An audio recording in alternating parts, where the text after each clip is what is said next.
Item ಯಾವುದೇ ಇರಲಿ try ಮಾಡಿ ಆಚಿ ಚಿಕನ್ ಮಸಾಲಾ. ಇನ್ನು ಧರ್ಮಸ್ಥಳ ಬುರುಡೆ ಗ್ಯಾಂಗ್ ಪ್ರಕರಣಕ್ಕೆ ಸಂಬಂಧಪಟ್ಟಂತೆ ಮತ್ತಷ್ಟು ಅಪ್ಡೇಟ್ಸ್ ಬರ್ತಾ ಇದೆ, ಏನು ಅಂತ ನೋಡೋಣ.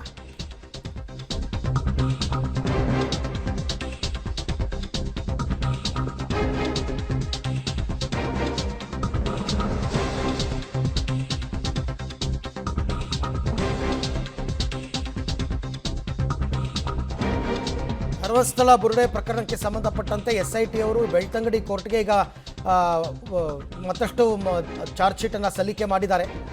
ತನಿಖೆಯನ್ನು ನಡೆಸಿದ SIT ಅವರು ವರದಿಯನ್ನು ಸಲ್ಲಿಸಿದ್ದಾರೆ, ಕೋರ್ಟ್ಗೆ ಸಲ್ಲಿಸಿದ್ದಾರೆ. ಅಂದರೆ ಮಧ್ಯಂತರ ವರದಿಯನ್ನು ಈ ಹಿಂದೆನೇ ಕೊಟ್ಟಿದ್ದರು. ಈಗೊಂದು 7,000 ಪುಟಗಳ ಫೈನಲ್ ರಿಪೋರ್ಟನ್ನು ಕೊಟ್ಟಿದ್ದಾರೆ. ಇದು ಚಿನ್ನಯ್ಯ ದಾಖಲಿಸಿದಂತಹ ದೂರು. ಅದಕ್ಕೆ ಸಂಬಂಧಪಟ್ಟಂತೆ SIT ಅವರು ತನಿಖೆಯನ್ನು ಮಾಡಿದರು. ತನಿಖೆ ಮಾಡಿ ಈಗ ಕೋರ್ಟ್ಗೆ, ಬೆಳ್ತಂಗಡಿ ಕೋರ್ಟ್ಗೆ SIT ಅವರು ವರದಿಯನ್ನು ಸಲ್ಲಿಕೆ ಮಾಡಿದ್ದಾರೆ.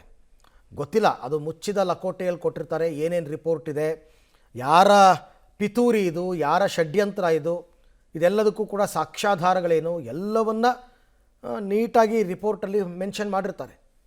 ಸೊ ಹಾಗಾಗಿ ಮಧ್ಯಂತರ ವರದಿಯನ್ನು ಈಗಾಗಲೇ ಕೊಟ್ಟಿದ್ದರು, ಇಂಟ್ರೀಮ್ ರಿಪೋರ್ಟನ್ನು. ಈಗ ಅದು SIT SP ಸೈಮನ್ ನೇತೃತ್ವದ ತಂಡ ಬೆಳ್ತಂಗಡಿ ಕೋರ್ಟ್ಗೆ ಫೈನಲ್ ರಿಪೋರ್ಟನ್ನು ಕೊಟ್ಟಿದ್ದಾರೆ. ಅದು ಈಗ ಕೋರ್ಟ್ನ ಗಮನಕ್ಕೆ ತರಬೇಕು. ಕೋರ್ಟ್ ಏನು ಹೇಳುತ್ತೆ ಅಂತಕ್ಕಂಥದ್ದು ನೋಡಬೇಕು. ಅದನ್ನು ಕಂಪ್ಲೀಟಾಗಿ 7,000 ಪುಟಗಳ ಅಧ್ಯಯನ ಆಗಬೇಕು. ಯಾಕೆ ಹೀಗಾಯಿತು, ಇದರ ಹಿಂದೆ ಇರತಕ್ಕಂಥವ್ರು ಯಾರು, ಯಾರ್ಯಾರ ಹೆಸರುಗಳು ಬರುತ್ತೆ. 7,005 ಪುಟಗಳ 2ನೇ ವರದಿ ಈಗ ಸಲ್ಲಿಕೆ ಆಗಿರ್ತಕ್ಕಂಥದ್ದು. ಬೆಳ್ತಂಗಡಿ ನ್ಯಾಯಾಧೀಶರಿಗೆ ವರದಿಯನ್ನು SIT ಸಲ್ಲಿಕೆ ಮಾಡಿದೆ. ಮಧ್ಯಂತರ ವರದಿ ಆಗಿತ್ತು ಈಗಾಗಲೇ. ಅಲ್ಲಿ ತನಕ ಒಂದು ಸ್ಟಡಿ ಆಗಿರುತ್ತೆ ಕೋರ್ಟ್ದು.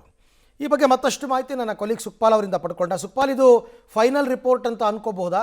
ಪರ್ಟಿಕ್ಯುಲರ್ಲಿ ಯಾವ ದೂರಿಗೆ ಸಂಬಂಧಪಟ್ಟ ವರದಿ ಇದು ಅಂತ? ಇದು ಶವಹೂತಿಟ್ಟ ಪ್ರಕರಣದ ತನಿಖೆ ಅಲ್ಲ. ಇದರ ಅಂತಿಮ ವರದಿಯೂ ಅಲ್ಲ. ಚಿನ್ನಯ್ಯ ಬುರುಡೆ ಕೇಸ್ ಏನಿತ್ತು, ಚಿನ್ನಯ್ಯ ಒಂದು ಬುರುಡೆಯನ್ನ ತಂದಿದ್ದ, ಅದನ್ನ ಧರ್ಮಸ್ಥಳದ ಬಂಗ್ಲಗುಡ್ಡೆಯಲ್ಲಿ ಹೂತಾಕುವ ಕೆಲಸ ಮಾಡಿದ. ಅದರ ಜೊತೆ ಒಂದಷ್ಟು ಜನ ಆತನ ಜೊತೆ ಸೇರ್ಕೊಂಡಿದ್ರು. ಇದರ ಜೊತೆ ಆತ ಒಂದು ದೂರನ್ನ ಧರ್ಮಸ್ಥಳ ಪೊಲೀಸ್ ಸ್ಟೇಷನ್ಗೆ ಕೊಟ್ಟಿದ್ದ. ನಾನು ಒಂದು ತಲೆ ಬುರುಡೆಯನ್ನ ತೆಗೆದು ತಂದಿದ್ದೇನೆ, ಇಂಥದ್ದೇ 100 ಬುರುಡೆಗಳು ಇದೆ ಅನ್ನುವಂಥದ್ದನ್ನ ಆತ ಒಂದು ದೂರು ಕೊಟ್ಟಿದ್ದ. ಆ ದೂರಿನ ತನಿಖೆಯನ್ನ ಈಗ SIT ಅವರು ಮಾಡಿರುವಂತದ್ದು. ಆ ದೂರಿನ ತನಿಖೆಯ ಈಗ ಮಧ್ಯಂತರ ವರದಿಯನ್ನ ಈ ಹಿಂದೆ 3,000 ಪುಟಗಳ ಒಂದು ವರದಿಯನ್ನ ಕೊಟ್ಟಿದ್ರು. ಈಗ ಅಂತಿಮವಾಗಿ 7,000ಕ್ಕೂ ಅಧಿಕ ಪುಟದ ಒಂದು ವರದಿಯನ್ನ ಸಿದ್ಧಪಡಿಸಿ SIT ಅಧಿಕಾರಿಗಳು ಬೆಳ್ತಂಗಡಿ ನ್ಯಾಯಾಲಯಕ್ಕೆ ಅದರ ಅಂತಿಮ ವರದಿಯನ್ನ ಸಲ್ಲಿಸಿದ್ದಾರೆ. ಇದು ಕೇವಲ ಈತ ಕೊಟ್ಟಿರುವಂತ ಸುಳ್ಳು ದೂರಿನ ಆಧಾರದ ಮೇಲೆ ತನಿಖೆ ಆಗಿರುವಂತ ವರದಿ. ಇದು ಒಟ್ಟಾರೆ ಓವರಲ್ ಆಗಿ ಶವ ಹೂತಿಟ್ಟ ಪ್ರಕರಣ ಏನಿತ್ತು, ಅಲ್ಲಿ ಶವವನ್ನು ಹೂತು ಹಾಕಿರುವಂತದ್ದನ್ನ ತೆಗ್ದಿದ್ದೇನೆ ಅನ್ನುವಂಥದ್ದು, ಅಲ್ಲಿ ಹೋಗಿ ಮಣ್ಣು ಅಗ್ದಿರುವಂತದ್ದು, ಈ ಪ್ರಕರಣದ ಯಾವುದೇ ತನಿಖೆ ಅಂತಿಮ ಹಂತಕ್ಕೆ ತಲುಪಿಲ್ಲ. ಈಗ ಸದ್ಯದ ಮಟ್ಟಿಗೆ ಈ ಒಂದು ವರದಿ ಏನಿತ್ತು, ಈತ ಕೊಟ್ಟಿರುವ ದೂರಿನ ಹಿನ್ನೆಲೆಯಲ್ಲಿ ಇದನ್ನ ಅದರ ಅಂತಿಮ ವರದಿಯನ್ನ ಸಲ್ಲಿಸಿದ್ದಾರೆ. ಅದರ ವಿಡಿಯೋ ಸ್ಟೇಟ್ಮೆಂಟ್ ಮಾಡಿರುವಂತ ಒಂದು 4 TB ಹಾರ್ಡ್ ಡಿಸ್ಕ್ ಅನ್ನು ಸಹ ಇವತ್ತು ನ್ಯಾಯಾಲಯಕ್ಕೆ ಕೊಟ್ಟಿದ್ದಾರೆ. ಇದರಲ್ಲಿ ಒಟ್ಟು ಪ್ರಕರಣದಲ್ಲಿ 255 ಸಾಕ್ಷಿಗಳ ಹೇಳಿಕೆಗಳೆಲ್ಲ ಒಳಗೊಂಡಿದೆ. ಜೊತೆಗೆ FSL ನ ವರದಿಯು ಇದರ ಜೊತೆ ಸಲ್ಲಿಕೆ ಆಗಿದೆ. ಒಟ್ಟು ಇಷ್ಟು 7,000ಕ್ಕೂ ಅಧಿಕ ಪುಟಗಳಿರುವಂತಹ ವರದಿಯನ್ನ ಈಗ SIT ಅಧಿಕಾರಿಗಳು ನ್ಯಾಯಾಲಯಕ್ಕೆ ಸಲ್ಲಿಸಿರುವಂತದ್ದು. Right, thank you Supal. ತಮ್ಮೆಲ್ಲ ಮಾಹಿತಿಗಾಗಿ ಧನ್ಯವಾದ.